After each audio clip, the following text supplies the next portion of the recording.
Capítulo 15. O casamento de Isaque. Abraão se tornara velho e esperava logo morrer.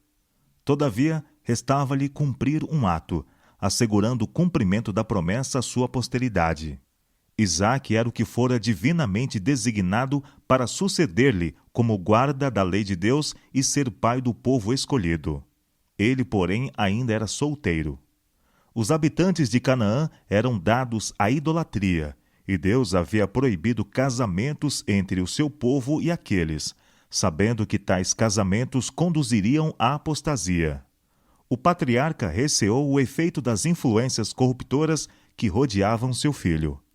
A fé habitual de Abraão em Deus e sua submissão à vontade dele refletiam-se no caráter de Isaque, mas as afeições do jovem eram fortes, e ele era de uma disposição gentil e dócil. Unindo-se a alguém que não temesse a Deus, ele estaria em perigo de sacrificar os princípios por amor à harmonia. No espírito de Abraão, a escolha de uma esposa para seu filho era assunto de muita importância. Estava desejoso de que ele se casasse com uma que não o afastasse de Deus. Nos tempos antigos, os contratos de casamento eram geralmente feitos pelos pais, e este era o costume entre os que adoravam a Deus. De ninguém se exigia casar com aquele a quem não podia amar, mas na concessão de suas afeições, o jovem era guiado pelo discernimento de seus pais experientes e tementes a Deus. Era considerado uma desonra para os pais e mesmo crime seguir caminho contrário a este. Isaque, confiando na sabedoria e afeição de seu pai, estava satisfeito com a entrega desta questão a ele, crendo também que o próprio Deus dirigiria na escolha a fazer-se. Os pensamentos do patriarca voltaram para os parentes de seu pai, na terra de Mesopotâmia. Posto que não estivessem livres de idolatria, acalentavam o conhecimento e o culto do verdadeiro Deus. Isaque não devia sair de Canaã para ir a eles, mas poderia ser que se encontrasse entre eles alguma que quisesse deixar seu lar e unir-se a ele para manter em sua pureza o culto ao Deus vivo. Abraão confiou este importante assunto ao seu servo, o mais velho, homem de piedade, experiência e juízo são, que lhe havia prestado prolongado e fiel serviço. Exigiu que este servo fizesse um juramento solene perante o Senhor, de que não tomaria esposa para Isaque dentre os cananeus, mas que escolheria uma moça da família de Naor, na Mesopotâmia. Ele o incumbiu de não levar Isaque para lá. Se não pudesse encontrar uma jovem que quisesse deixar seus parentes, o mensageiro estaria desobrigado de seu juramento. O patriarca animou-o em seu difícil e delicado empreendimento, com a segurança de que Deus coroaria de êxito a sua missão. O Senhor do céu, disse ele, que me tomou da casa de meu pai e da terra da minha parentela, enviará o seu anjo adiante da tua face. O mensageiro partiu sem demora, levando consigo 10 camelos para uso de seu próprio grupo e do cortejo nupcial que com ele poderia voltar, provido também de presentes para a esposa em perspectiva e pessoas da amizade desta. Fez a longa viagem para além de Damasco e a seguir até as ricas planícies que margeiam o grande rio do Oriente. Chegando a Harã, a cidade de Naor parou fora dos muros, perto do poço aonde vinham as mulheres do lugar à tarde a buscar água. Foi um momento de ansiosos pensamentos para ele. Importantes resultados, não somente para a casa de seu senhor, mas para gerações futuras, poderiam seguir-se da escolha que ele fizesse. E como deveria ele sabiamente escolher entre pessoas completamente estranhas? Lembrando-se das palavras de Abraão, de que Deus enviaria com ele o seu anjo, orou fervorosamente pedindo uma direção positiva. Na família de seu senhor, ele estava acostumado ao exercício constante da bondade e hospitalidade, e agora pediu que um ato de cortesia indicasse a jovem que Deus escolhera. Apenas proferida a oração e a resposta fora dada. Entre as mulheres que estavam reunidas junto ao poço, as maneiras corteses de uma atraíram sua atenção. Retirando-se ela do poço, o estranho foi ao seu encontro, pedindo um pouco de água do cântaro sobre os seus ombros. O pedido recebeu amável resposta, juntamente com um oferecimento para tirar água para os camelos também. Serviço este que era costume, mesmo as filhas dos príncipes, fazerem para os rebanhos e gado de seus pais. Assim foi dado o sinal desejado. A jovem era muito formosa à vista, e sua diligente cortesia deu prova de bom coração e uma natureza ativa, enérgica. Até aí a mão divina estivera com ele. Depois de reconhecer sua bondade por meio de ricos presentes, o mensageiro perguntou quem eram os seus parentes.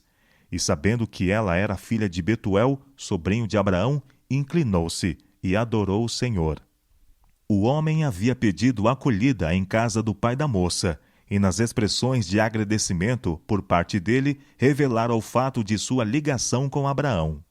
Voltando para casa, a moça contou o que acontecera, e Labão, seu irmão, logo se apressou a levar o estranho e os que o acompanhavam para participar da hospitalidade deles. Eliezer não quis participar do alimento, antes que houvesse transmitido sua mensagem, falado sobre sua oração ao lado do poço, juntamente com todas as circunstâncias que a acompanharam. Então disse ele: Agora, pois, se vós haveis de mostrar beneficência e verdade a meu senhor, fazei-mo saber, e se não, também me fazeis saber, para que eu olhe à mão direita ou à esquerda. A resposta foi: Do Senhor procedeu este negócio. Não podemos falar-te mal ou bem. Eis que Rebeca está diante da tua face. Toma e vai-te. Seja a mulher do filho do teu senhor, como tem dito o Senhor. Depois de obter-se o consentimento da família, a própria Rebeca foi consultada quanto a ir ela a uma tão grande distância da casa de seu pai para casar-se com o filho de Abraão.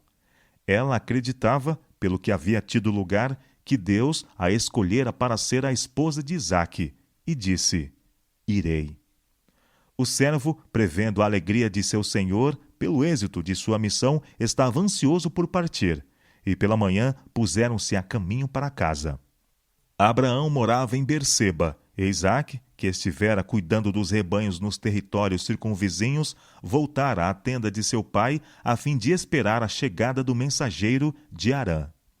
E Isaque saíra a orar no campo, sobre a tarde, e levantou os olhos, e olhou, e eis que os camelos vinham.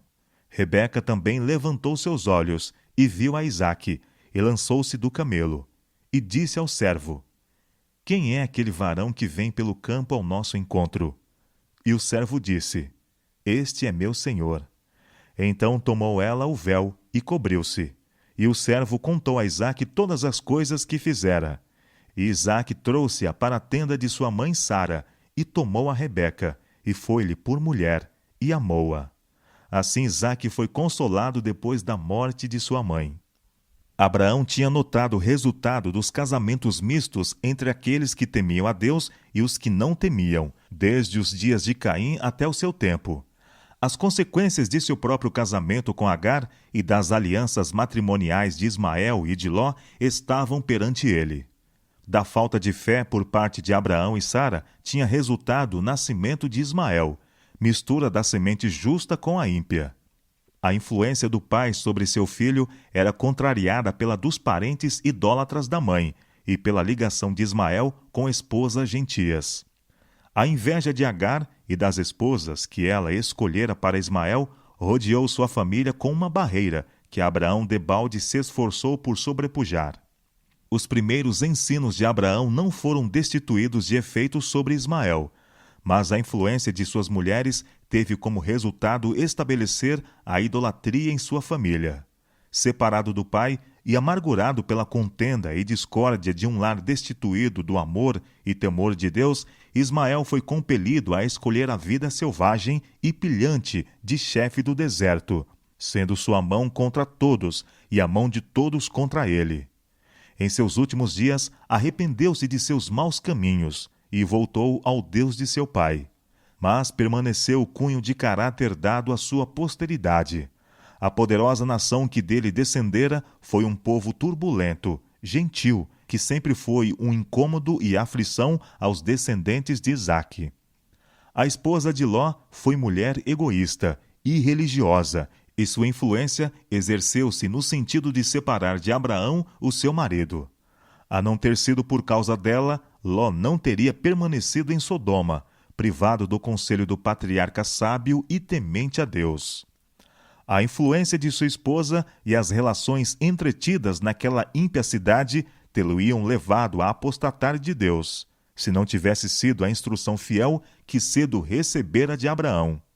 O casamento de Ló e sua escolha de Sodoma como residência foram os primeiros elos em uma cadeia de acontecimentos repletos de males para o mundo durante muitas gerações. Pessoa alguma que tema a Deus pode, sem perigo, ligar-se a outra que não o tema. Andarão dois juntos se não estiverem de acordo? A felicidade e a prosperidade da relação matrimonial depende da unidade dos cônjuges. Mas entre o crente e o incrédulo há uma diferença radical de gostos, inclinações e propósitos. Estão a servir dois senhores, entre os quais não pode haver concórdia. Por mais puros e corretos que sejam os princípios de um, a influência de um companheiro ou companheira incrédula terá uma tendência para afastar de Deus. A pessoa que entrou para a relação matrimonial, quando ainda não convertida, coloca-se pela sua conversão sob uma obrigação maior de ser fiel ao consorte, por mais que difiram com respeito à fé religiosa. Todavia, as reivindicações de Deus devem ser postas acima de toda a relação terrena, mesmo que provas e perseguições possam ser o resultado. Com espírito de amor e mansidão, esta fidelidade pode ter influência no sentido de ganhar o descrente. Mas o casamento de cristãos com ímpios é proibido na Bíblia. A instrução do Senhor é: não vos prendais a um jugo desigual com os infiéis. Isaque foi altamente honrado por Deus, sendo feito herdeiro das promessas pelas quais o mundo deveria ser bendito. Entretanto, quando ele teve 40 anos de idade, sujeitou-se ao juízo de seu pai ao designar seu servo experimentado e temente a Deus a fim de escolher-lhe uma esposa. E o resultado daquele casamento, conforme é apresentado nas Escrituras, é um quadro terno e belo de felicidade doméstica. E Isaque trouxe-a para a tenda de sua mãe Sara, e tomou a Rebeca, e foi-lhe por mulher e amou-a. Assim Isaque foi consolado depois da morte de sua mãe. Que contraste entre o procedimento de Isaque e o que é praticado pelos jovens de nossos tempos, mesmo entre os professos cristãos. Os jovens muito frequentemente acham que a entrega de suas afeições é uma questão na qual o eu apenas deveria ser consultado, questão esta que nem Deus nem os pais de qualquer modo deveriam dirigir.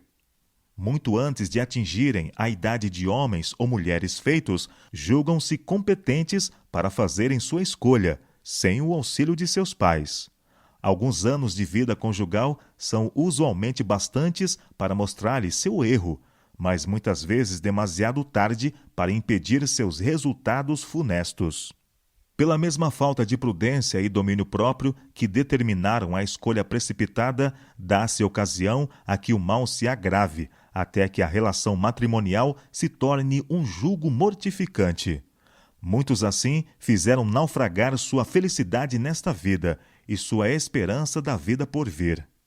Se há um assunto que deve ser cuidadosamente considerado e no qual se deve procurar o conselho de pessoas mais velhas e experientes, é o do casamento. Se a Bíblia já foi necessária como conselheira, se a direção divina em algum tempo deveria ser procurada em oração, é antes de dar um passo que liga pessoas entre si para toda a vida.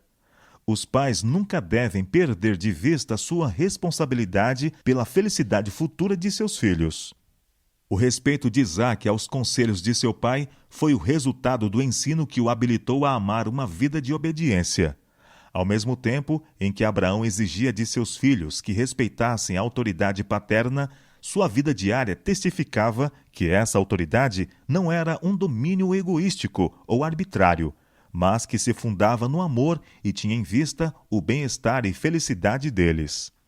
Pais e mães devem sentir que se lhes impõe o dever de guiar as afeições dos jovens, a fim de que possam ser colocadas naqueles que hajam de ser companheiros convenientes.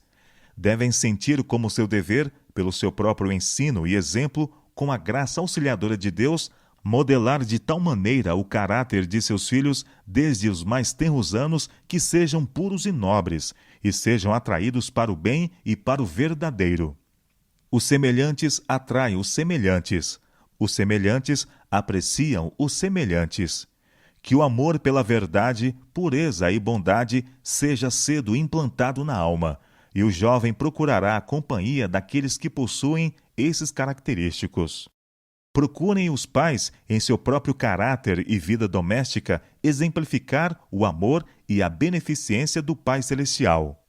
Que no lar prevaleça uma atmosfera prazenteira. Isto será de muito mais valor para vossos filhos do que terras ou dinheiro. Que o amor doméstico se conserve vivo em seus corações, para que possam volver o olhar ao lar de sua meninice como um lugar de paz e felicidade abaixo do céu. Os membros da família não têm todos o mesmo cunho de caráter, e haverá frequentes ocasiões para o exercício da paciência e longanimidade. Mas, pelo amor e disciplina própria, todos poderão estar ligados na mais íntima união. O verdadeiro amor é um princípio elevado e santo, inteiramente diferente em seu caráter daquele amor que se desperta por um impulso e que subitamente morre quando severamente provado. É pela fidelidade para com o dever na casa paterna que os jovens devem preparar-se para os seus próprios lares. Pratiquem eles aqui a abnegação e manifestem bondade, cortesia e simpatia cristã. Assim, o amor será mantido cálido em seu coração, e aquele que parte de um lar semelhante para se colocar como chefe de sua própria família saberá como promover a felicidade daquela que escolheu para ser companheira de toda a vida. O casamento, em vez de ser o final do amor, será tão somente o seu começo.